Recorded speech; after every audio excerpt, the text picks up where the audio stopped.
Welcome to today's explainer. I'm so excited to create a video lesson on this reading because today we are putting a true literary masterpiece under the microscope. We're going to break down Margaret Atwood's short story, Stone Mattress. And look, this isn't just your standard revenge tale. It's a chilling, incredibly calculated anatomy of a revenge that has literally been 50 years in the making. We're going to dive into the psychology of a survivor, the devastating echoes of the past, and, incredibly, a murder weapon that is 1.9 billion years old. Let's get right into it. So, check out this opening line. At the outset, Verna had not intended to kill anyone. I mean, how's that for a hook, right? Margaret Atwood reels us in immediately. This brilliant sentence establishes our protagonist, Verna, not as some frenzied maniac, but as someone for whom murder is just a calm, calculated option that might happen to present itself. It totally sets this tone of dark, ironic detachment that carries us through the entire story. To properly analyze this story, we'll use a structured true crime framework. We'll hit a chilling Arctic vacation, the calculated Black Widow, a ghost from the past, the perfect murder weapon, and finally, the ultimate poetic justice. Starting right off with Section 1, a chilling Arctic vacation.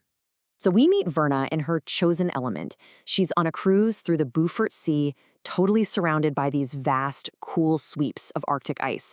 And the landscape here is absolutely crucial. She chose the Arctic specifically because it lacks the clutter of the South. And by clutter, well, she specifically means other people. Honestly, she specifically means men. She's taking a breather, she's done her time in the trenches of human relationships, and right now, she is just seeking pure, undisturbed isolation. Look at this quote, because it reveals exactly what Verna has been striving for her entire adult life. She wants to be protected by layer upon layer of kind, soft, insulating money. I just love how Atwood uses the word insulating there. Verna isn't necessarily greedy. She just wants a fortress, you know? She wants to be untouchable. But, as we're about to see, her wealth is just the outermost layer of a very complex and very dangerous woman. Which brings us to Section 2, the calculated Black Widow. Now, what's really fascinating here is the total disconnect between how Verna looks and who she actually is. On the outside, she's your typical polite, fleece-clad, elderly widow. She had a quote-unquote rewarding career as a physiotherapist, she stays in shape with Aquasize, and she politely sips white wine at cruise ship meet and greets.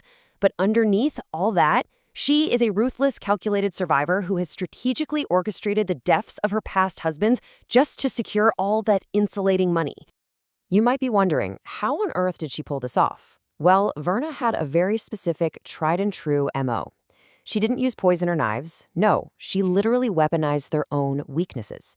She would target wealthy men recovering from strokes or heart attacks, marry them, and then give them tacit permission to indulge in all their forbidden desires. She let them eat artery-clogging foods, drink way too much, play golf way too soon. Then came the finale, a candlelit supper, a little champagne, and Viagra, which, of course, she knew was deeply troubling to their blood pressure. When the inevitable happened, she'd wait just long enough before calling the paramedics. In her own mind, she was basically just giving them a swift, happy exit. All right, moving on to Section 3, a ghost from the past. So, Verna's peaceful vacation is completely shattered by a wild coincidence. On the cruise, she's approached by this older, balding guy named Bob Gorham. Now, Bob thinks he's just chatting up a lonely widow, but underneath his wrinkles and his implanted teeth, Verna recognizes him instantly. He was the Golden Boy high school football star from over 50 years ago. But more importantly, as Atwood's biting prose puts it, he is Mr. Shit. Bob has absolutely no idea who she is, but for Verna, just looking at him brings her entire traumatic history crashing right back into the present. To truly understand Verna's motive here, we have to map out this trauma. When she was 14, just gullible, innocent, and poor, Bob took her to a formal dance. He drove her out to a side road, got her drunk, and ruthlessly assaulted her, laughing with his friend the entire time. And it gets worse. Afterwards, Bob spread rumors that Verna was willing and quote-unquote slutty. The whole town turned on her. Even her own mother blamed her. She was literally shipped off to a church-run home for unwed mothers, where she had to scrub toilets, endure public shaming, and eventually had her baby taken away immediately. Bob ruined her life and just walked away, completely scot-free. And Atwood leaves us with this really profound realization. That innocent, gullible Verna, she died back then. Bob basically created the Black Widow we see today. He taught her that weakness is mercilessly exploited and that only the strong survive. It's this dark, twisted kind of mentorship. And now, on this completely isolated Arctic cruise, the creation has finally cornered her creator. Which leads us perfectly into Section 4, the perfect murder weapon. Verna realizes her usual meds and sex routine obviously isn't going to work on Bob. She needs an opportunity, and she needs a weapon. And here is where Atwood builds in some profound geological irony. The ship makes this unexpected stop to view these geological wonders called stromatolites. Fun fact, the word actually comes from the Greek for stone mattress. Basically, it's a fossilized cushion formed by layer upon layer of ancient algae. Verna spots a heavy, sharp piece of one that's shattered like a wedge of cheese and just quietly slips it right into her backpack. Now, get this detail because it is staggering. These rocks are 1.9 billion years old. They literally created the first oxygen on Earth. The aesthetic contrast Atwood is using here is just stunning. Verna is about to settle a paltry 50-year-old human grudge using a weapon forged at the very dawn of life on the planet. It just completely reduces human cruelty and human revenge to this tiny, insignificant blip on the grand timeline of Earth. And that brings us to our final act, Section 5, the ultimate poetic justice. Verna's got her weapon, she just needs Bob alone. And Bob, arrogant as ever, makes it easy. He leads Verna away from the tour group, behind a ridge where no one can see them, hoping to score a private drink. Verna finally reveals exactly who she is. And Bob, he just smirks. He remembers, and he's not even sorry.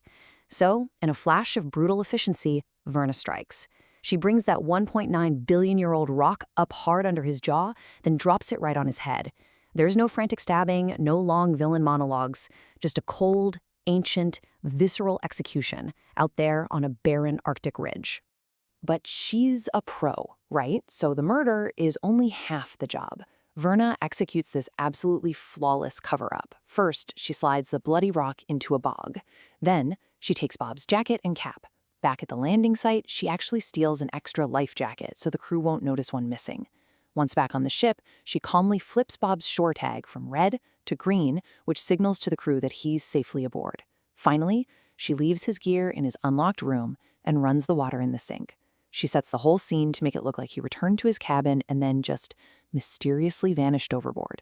It is a literal masterpiece of misdirection. So what about Bob's body out on the ice? Well, earlier in the story, the ship's archaeologist mentions that in the Arctic, you shouldn't disturb bones because they provide absolutely crucial calcium for ravens, lemmings, and foxes. The Arctic just recycles everything. And Atwood's ending here is so brutally unsentimental. Bob doesn't get a grand, tragic exit. He is simply left behind to become part of the food chain, completely consumed by the cold indifference of the natural world. As we wrap up this video lesson, I want to leave you with a question to chew on. Is Verna a villain, a vigilante, or just an inevitable force of nature?